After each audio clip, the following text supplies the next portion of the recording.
Hey guys, today I'm filming my February favorites for 2017. This is my second time filming this video. The first time the lighting was god-awful, so hopefully this one is so much better. I have quite a few awesome beauty favorites for this month, as well as my random favorites. This is the last month that I used my winter makeup products, and in March I'm going to start using my spring makeup items. I'm sad these beauties are going, but I'm really excited to start wearing my spring makeup. My first favorite is a foundation combination. So I'm currently doing a Project 10 Pan Roulette collab, and one of the items I'm trying to finish up is this Kat Von D Lock-It Tattoo Foundation. If you guys have not seen my intro, I will have that linked up here. So I have the Kat Von D Lock-It Tattoo Foundation in the shade Light 45. I am almost done with this. That is all that I have left, but I've been using it a lot this month, and I've been mixing it with the Hard Candy Glamoflague Mix in Pigment Makeup Drops in the lightest shade Fair 1. I have an entire review video on this product. I will have that linked up here as well. The Kat Von D Lock-It Tattoo Foundation is a super duper full coverage satin finish foundation. It holds up against my oil pretty well, and I've gone back and forth between loving this foundation and then not liking it. This is a really thick foundation and it can definitely be hard to blend out. Also, the shade Light 45 is a bit too dark and peachy for me. Kat Von D has repackaged this foundation and she added more shades. The shade that I think would match me the best is Light 43, which is super fair and yellow. So if I decide to repurchase this foundation, that's the shade I will get.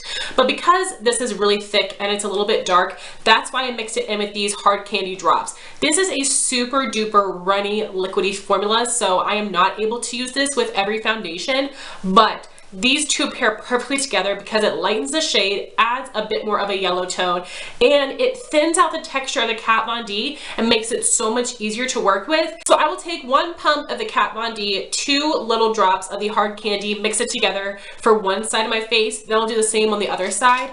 And because I am using the Hard Candy to thin out the texture, that means I am able to apply it with my Real Techniques Miracle Complexion Sponge, and that means I'm still getting full coverage, but it looks more flawless. I don't have any brush strokes or anything like that. It really helps give the same flawless look without being so cakey. So this combination plus the Real Techniques sponge is everything to me, and I'm really wanting to repurchase this. So if you have the Kat Von D foundation or any foundation you think is way too thick and hard to work with, I recommend getting the Hard Candy Mix In Drops.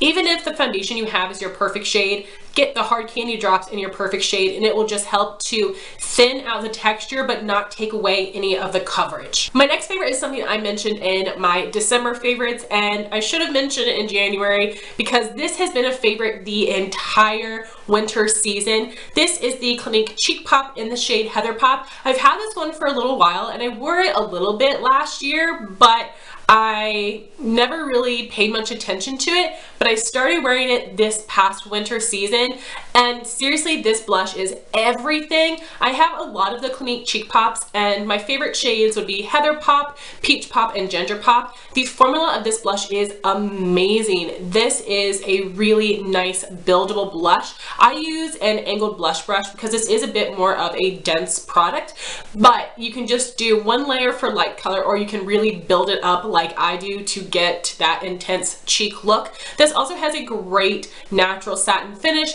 It isn't too shimmery or too matte, so this is going to look great on everyone's skin type, no matter if you are dry, you have wrinkles, large pores, acne. This is going to work on everyone. A lot of the shades do cater towards light skin tones, but they do have a couple shades, Fig Pop and Cola Pop, that would look amazing on more deep skin tones. So I love this blush formula as a whole, but Heather Pop is the most beautiful mauve shade.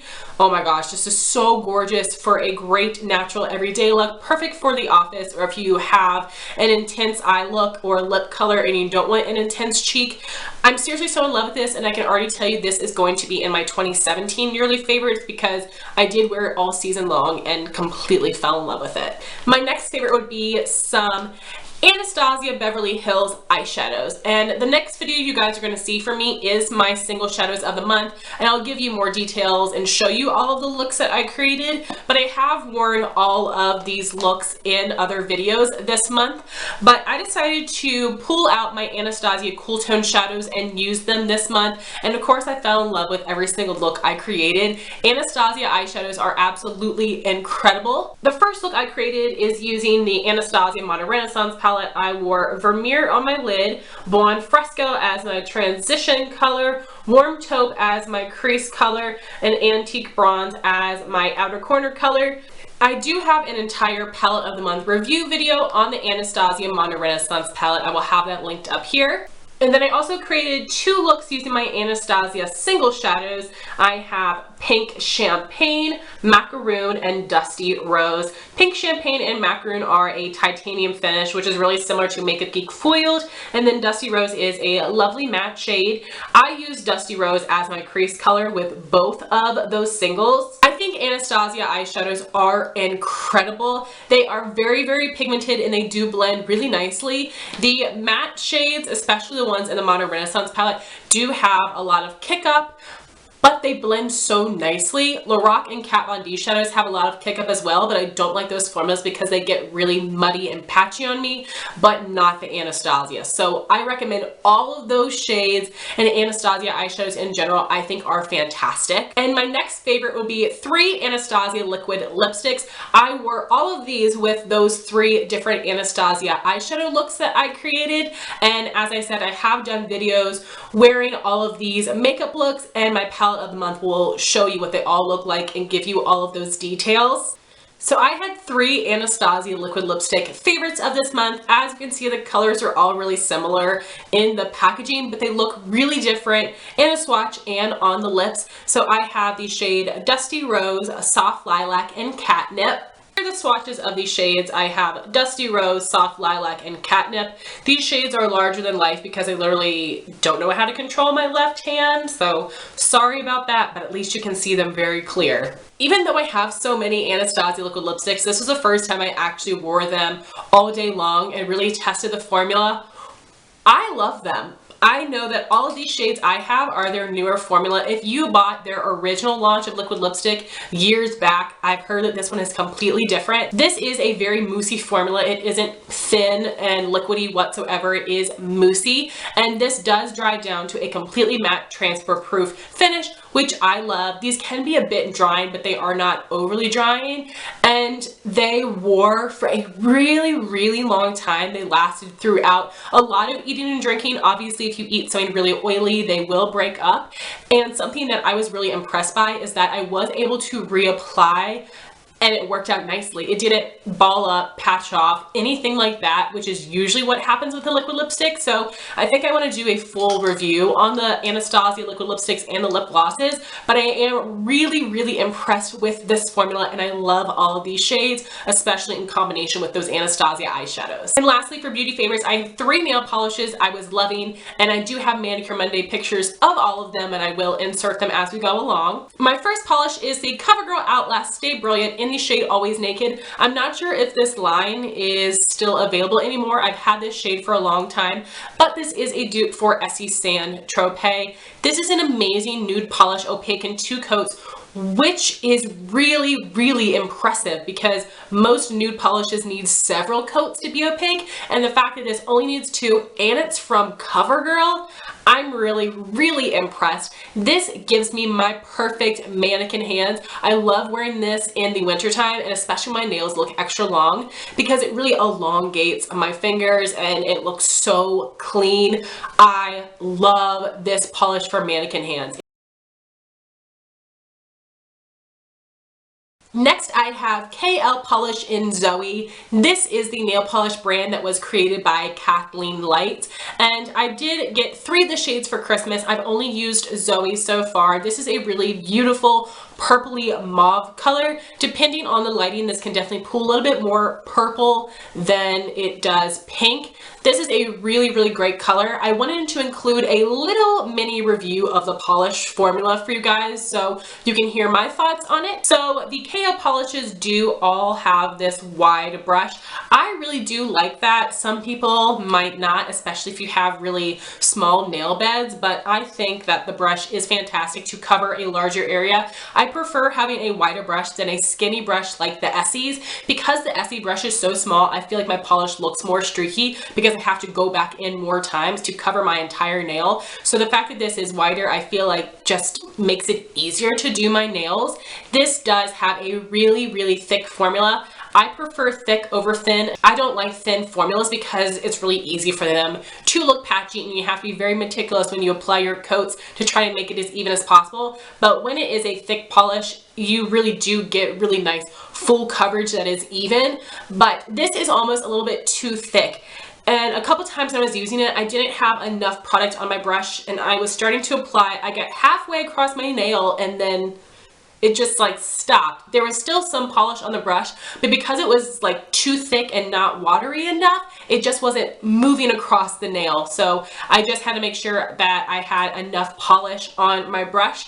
And I think Kathleen had seen a lot of reviews where people were saying it was just a little bit too thick. And I did hear Kathleen say in one of her videos that she will make the formula a little bit thinner, still keeping it thick, but a little bit thinner. And then I think the formula will be perfect. This color was opaque in one coat. It lasted for an entire week on me. So I'm very, very impressed with this formula, and I really, really look forward to her launches in the future. I believe her polishes are around $8 or $8.50, which is a really, really great price for nail polishes. OPIs cost $10, so Kathleen's are a lot more affordable, and she does have a flat rate US shipping of $5. So I recommend buying quite a few colors at one time to make the shipping worth it, but that is just my opinion. But I really do love this formula. So if you like thick formulas and wide brushes, I would recommend checking out Kathleen's polishes. And my last polish is what I'm wearing today. This is one of the Formula X polishes in the shade Impeccable. Unfortunately, Formula X is being discontinued, so make sure you check out the Sephora website as well as all of your Sephora and Sephora JCPenney stores, because the polishes are on sale for $5, which is absolutely incredible. So the shade Impeccable here is a really nice, light, warm pink, and compared to Zoey, you can see Zoey is a lot more purple, a bit dustier, and this one is definitely more warm and more pink. Like I said, I am wearing this on my nails today.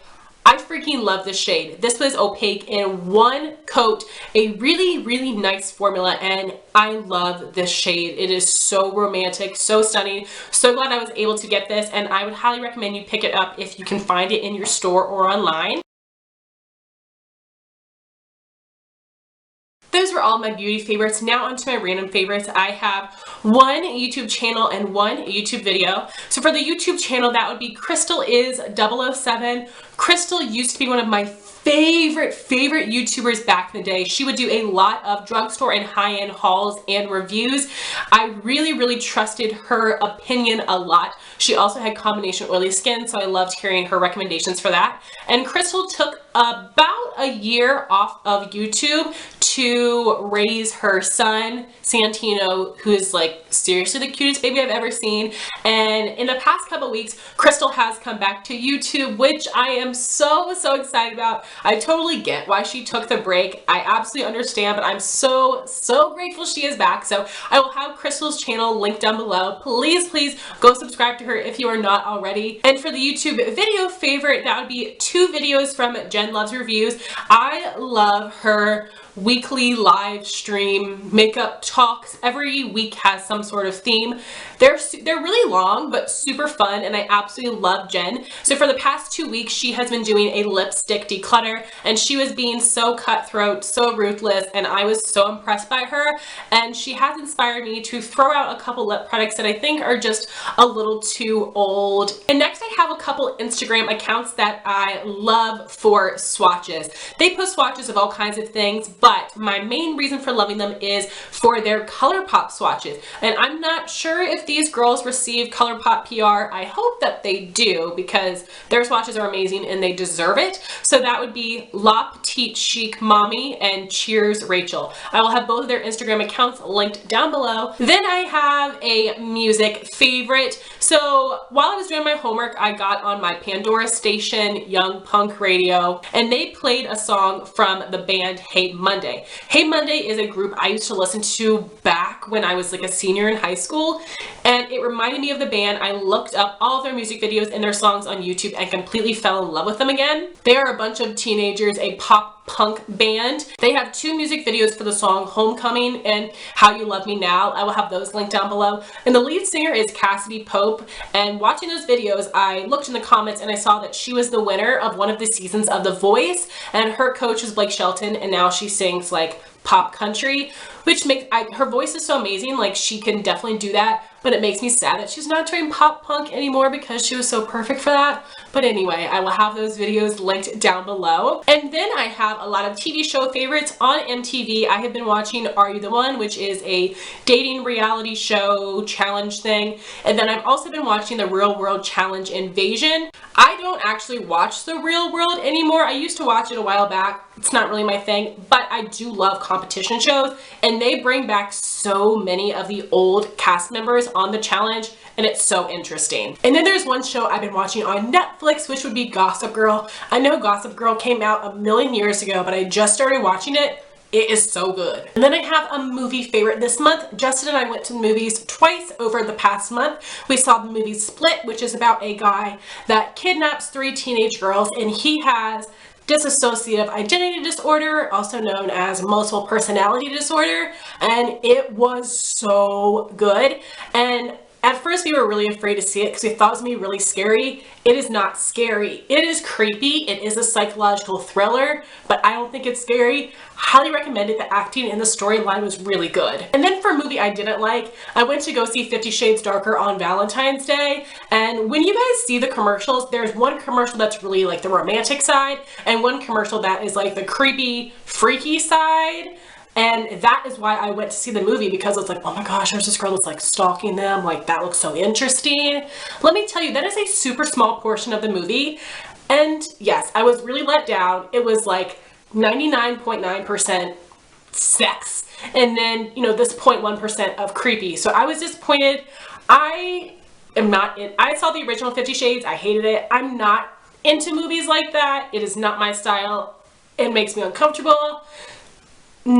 Just not for me. And I was really disappointed that the creepy side was so small in that video. So recommend Split over 50 Shades Darker, hands down. So guys, those are my February beauty and random favorites. I would love to know your thoughts on any of these products, and I would love to know what your favorites are in a comment down below. Thank you all so much for watching this video. Please like, comment, and subscribe, and I'll talk to you soon. Bye guys.